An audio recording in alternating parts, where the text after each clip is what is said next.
Good morning guys. So nandito tayo ngayon sa Dolomite, Manila Bay, no? So update natin ang ating platform.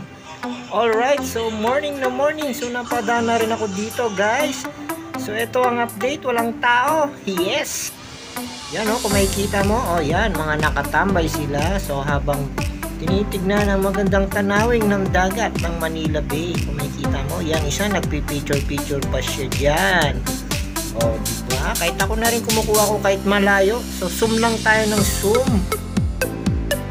Yan kahit nandyan sila, yes, sila kuha na rin ng pictures. Ako magsuzoom habang ginagawa ang Manila Bay Reclamation.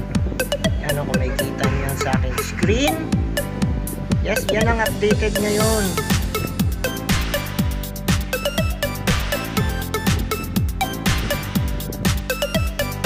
At ito na nga, nandito na tayo sa may mismong buhangin ng Dolomite. Natapakan din natin sa wakas. So ito naman yung katunayan na ginawa ni Mayor Yorme. Ng panahon siya ang mayor. Yes.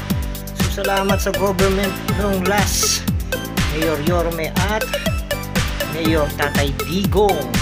So nakikita mo yan. So habang si Kuya nagpipicture din yan.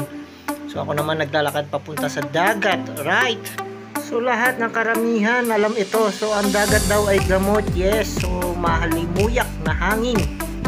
So nakakamiss ang amoy dagat. Yes. So kung paano kami maligo nung bata kami, no? Yes. Kahit umuwi ako nung walang tsinelas, makaligo lang kami.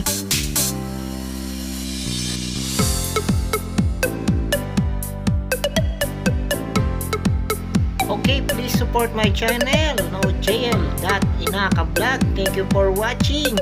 Mga kainakap ko dyan, please share lang and comment. So subscribe na kayo guys. Thank you God.